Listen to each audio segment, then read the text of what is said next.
Come join me in my creative space where we can paint, learn, and have a few laughs. So get comfy and let's get started. Welcome everybody, Kat here. Thanks for joining me today to paint Thyme, and that's to go with our Watercolor Herb Series. I had a request for Thyme. I know there are several varieties, so I hope that this one kind of covers them all. All right, let's get started. To begin, I have used cobalt blue hue. It's not the same as the cobalt blue. It's a little more vibrant, this one. It's by Shinhan. I just chose to mix my own greens just for fun. And if you're interested, this is how I do it. I choose a yellow. I hope you can see that. I have my camera zoomed in. I choose a yellow, and then I choose all the blues that I have access to, and I write their names in the yellow after it's all dried. And then I make various mixes, and then I change the yellow.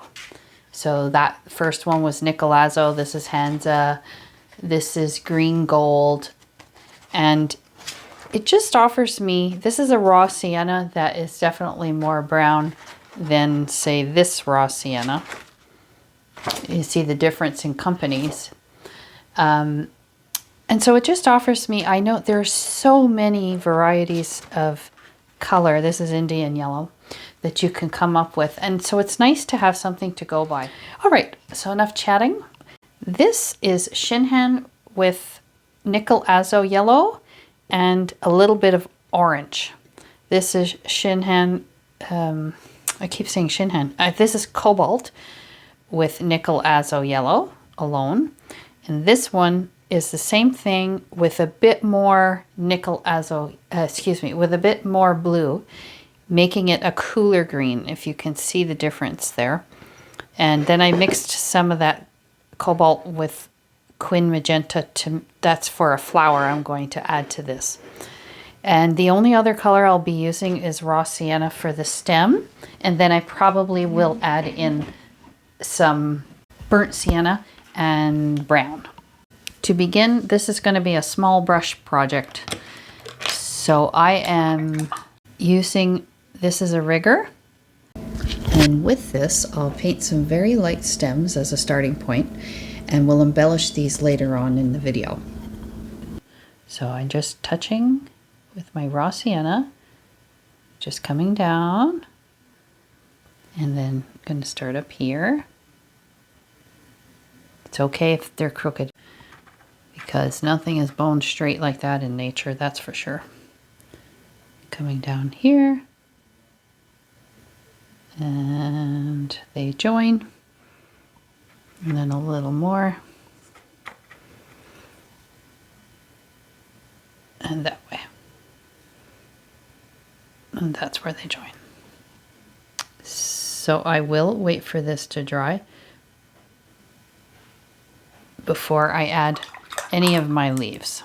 Today I'm using Arche cold pressed, just so that the color, the paper color is consistent in all my paintings, so that when I hang them on the wall, there won't be a variation in paper color. Now with a size 2, I'm going to use a very watery, cool green to start. And I'm going to start farthest away from me so I don't lean my hand in it. And they're just going to come up like this. You can do odd amounts, you could do even amounts, it doesn't matter. You're going to have some overlapping. Now while that's damp, or wet I should say, I'm going in with a really small brush with the warmer green. I'm just going to drop it in and let watercolor do what it wants to do. I'm not touching that. Okay, I might touch this one because this one looks like it wasn't wet any longer. So maybe do 2 and then drop the dark in, because if your paper's not wet enough, it won't travel. Okay, back to the cool green. I'm just going to give that a good stir. It's nice and watery.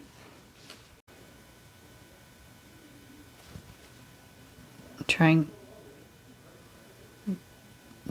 not to put my hand up so much, but I do paint like that often, so I'm working on adjusting the camera angle. Hopefully soon I can find just the right position, the perfect position. So when you use thyme, the chefs say that you should, if you're using it fresh, you just tie up a bunch of them and you throw it in whatever you're cooking, and then you remove it after it's cooked. And if you're using it dry, you sort of run your finger along the little branch and or the stem, and just pull the little leaves off that way, the dried leaves.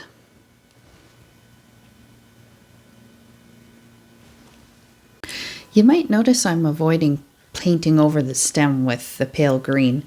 What I'm going to do is layer on some darker leaves later once this is all dry. If you choose to do them faint, now you can put the leaves right over the front of the stem.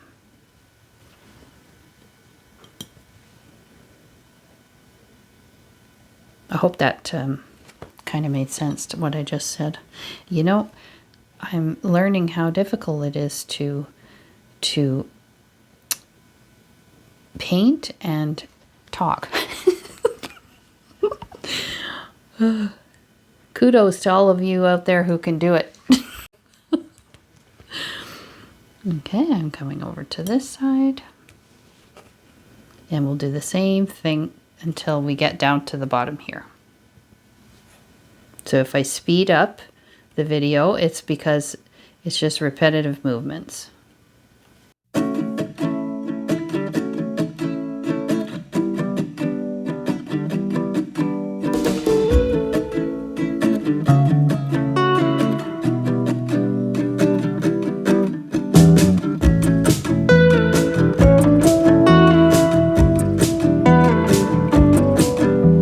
I'm going to let it dry. Now that the first layer is dry, the second step will be I'm just looking over. I don't like this is a little bit harsh, because that happens when your paper isn't wet enough, like your first layer, or your dollop of darker color was too wet. So it's a combination. It's kind of like you just learn as you go along. I knew that my paint was a teeny bit too wet before I started. So I'm just very gently softening that out, not erasing the paint, and then I'll be able to fix it a little bit better now that we're going in with the second step. So the second step, I'm going to add a few leaves in the front. So I'm using a bit of a thicker consistency. When your paint dries up, you can see that the puddle is a bit smaller now, and it's creamier paint, and that will help it. Even though it's the same color, it'll make it look darker. So I'm just putting a leaf just here and there. It doesn't have to be absolutely everywhere. You just want it to. I'm rhyming here and there and everywhere. I worked with children for a long time, so I tend to I still talk like I work with children. Just keep adding more leaves to add fullness, just so that it doesn't look so like they're all growing behind the stem. So you want some of the leaves to be in front. This one I'm going to fix up a little bit better. I don't know what happened to this one. I just wasn't thinking clearly, I guess. Okay. I think that's busy enough. I'm going to go in with that watery first layer again, just on top of the ones that look a little too faint. That's okay. This is okay, because I want them to show up against later. This stem is going to be darker, and So I want the leaves to show up against it. I don't use thyme in a lot of my cooking. If anybody can tell me what to use it in, I'd love to know. I do like to, I have made potatoes. I use them in a recipe with potatoes.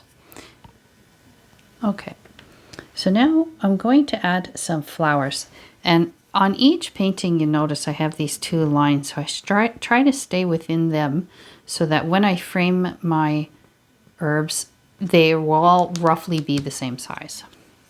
So I'm going to put a little tiny stem of the raw sienna over here. And I'm going to put one, I think I want a flower. Maybe it could come right out of the top of this one.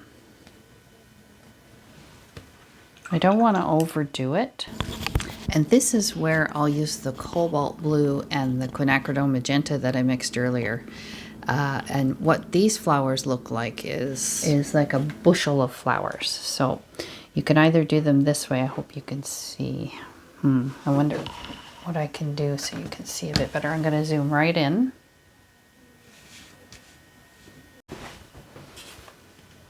So you can do them like, just make swirlies like this.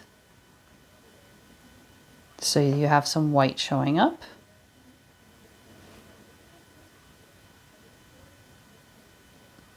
Just with the tip of your brush, you're making swirlies.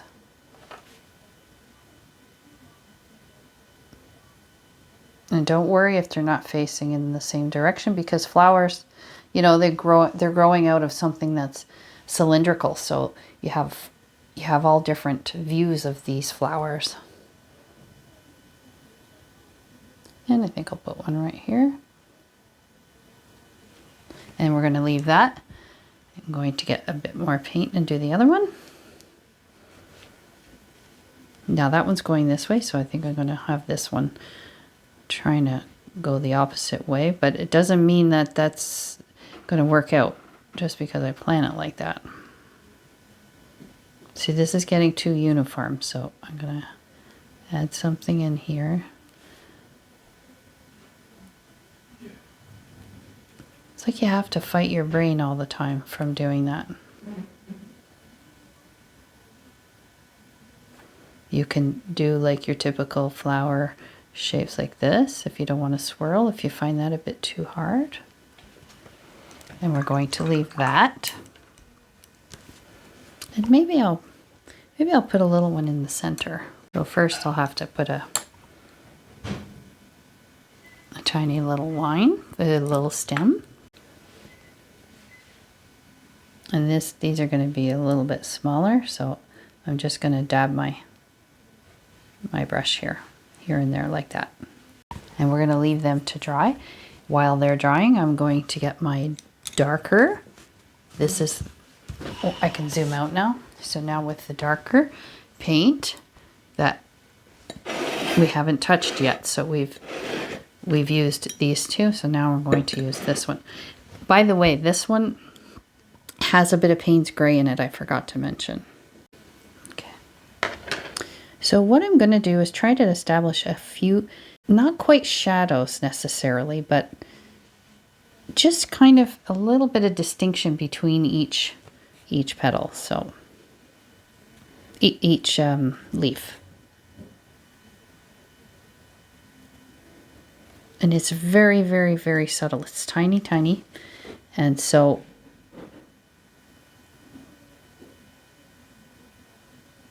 it's really okay if you're just putting little dots here and there.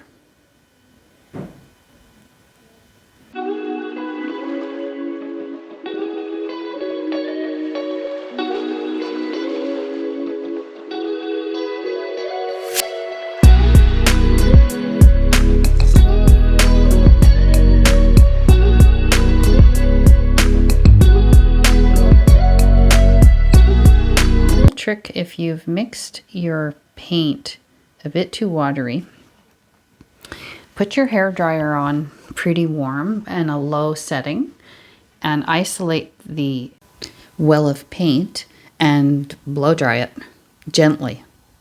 and the water will start to evaporate. It'll dry up and your paint will become thicker. So that's what I should be doing to this one. I find the paint is a little bit too thin for what I want.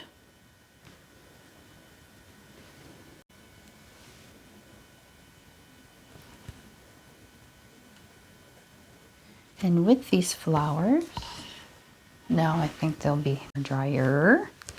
I'm just going to wet inside these little swirls, and I'm going to take some quite thick paint and just dot like that. Not too wet. This one's like sopping wet. Okay. Nice thick paint. If you can't get it dark enough, you can add a little bit of purple.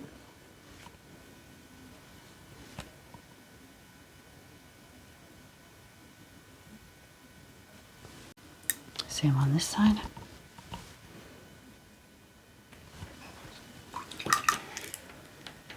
Okay, and then with a bit of green, I'm just going to dab in a bit of green between these flowers.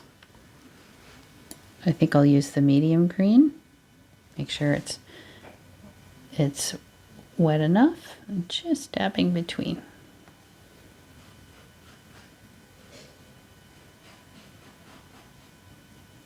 Like that. Maybe it could be the darker green, actually. I think I'm going to try that.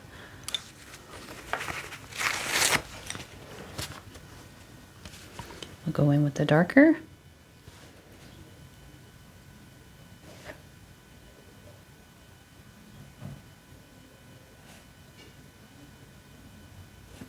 Just like that. And the same over here. And this is where you can fix up where if you feel like you've misshapen something, you just add a dollop of green and everything looks like you planned it that way. And now we're going to work on the stem. So there are different types of thyme. I planted creeping thyme, which stays very low to the ground, and it grows quite differently from this. But it does have these flowers on it, and they're quite pretty. So just beneath each one, it comes out of like a little bud. Some of them grow on little tiny stems like this, and others they stay right on the little main stem itself. So it doesn't branch off, is what I'm trying to say. So I'm going to try to leave those a little bit lighter than the rest of the branch. So the first thing I'm going to do is get some burnt sienna. I'll get some in my palette here. I'm using my very small brush again. If you don't have a small brush and you have a big brush that has a good point, you can use that, but make sure there's not a lot of water in it. So I'll start over here. So just under this, I'm just making it look a little darker, right under this bud. And here too, I'm gonna add some in there.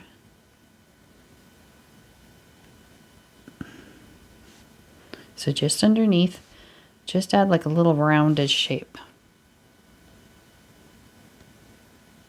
And this one you wouldn't be able to see it. So I'm gonna go to the next one.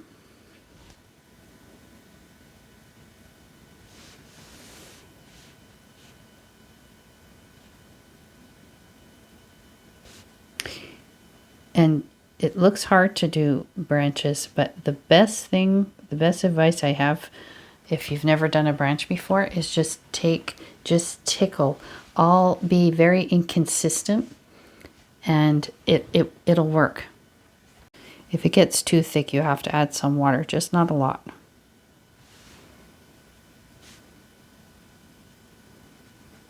Okay.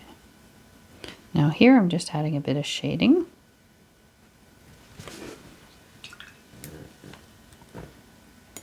On this side, just a little bit, and on this, just a little. I'm just, like I said, just tickling here and there and everywhere, and you're going to have this beautiful branch up here.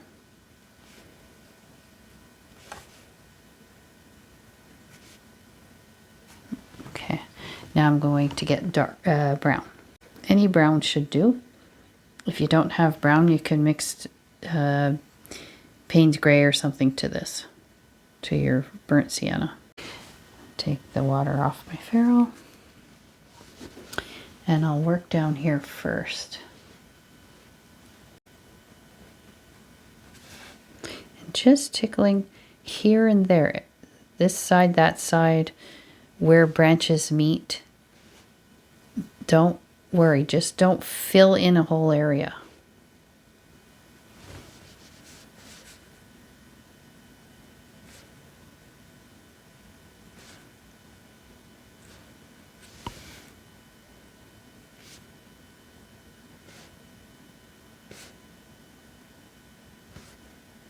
Maybe just go under those marks you made earlier and tickle both sides of the branch. But this is what's amazing about watercolor. When you're working with tiny brushes, you can be as detailed as you like, and it's very versatile watercolor. You can make a beautiful abstract painting. It's amazing to me. I don't think that every medium is that versatile. Now wet your brush, dab it off, then slowly kind of soften those hard lines you just put in. Not all of them, just some.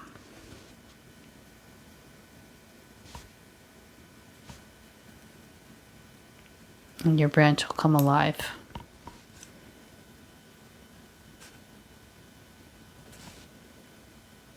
And you know, there is no one way to do anything. I'm sure there are people who have all different methods of doing these things, and this is just mine. I just tickle. I try not to think too much, and I always end up with something that's surprisingly pleasing. And on this little one, I'm just going to add a teeny bit of green here because it's a baby one. And I think here too. Just adding some green into it. If you want to add some variation to some of your leaves, you could outline a couple of them like that.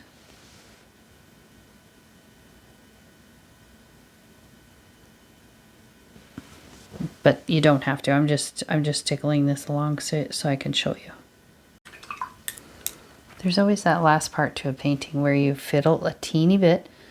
Try not to over fiddle. It's called the finessing. And I am going to call that Thyme. I'm going to call Thyme on this and say that that's done. It was a very simple video. I hope it helped you to see how thyme grows and how simple it is. You just keep making the same strokes and try not to be too repetitive in their uniformity, in the numbers and the shapes. So I hope you enjoyed this video. If you did, please hit that like button and consider subscribing to the channel. Happy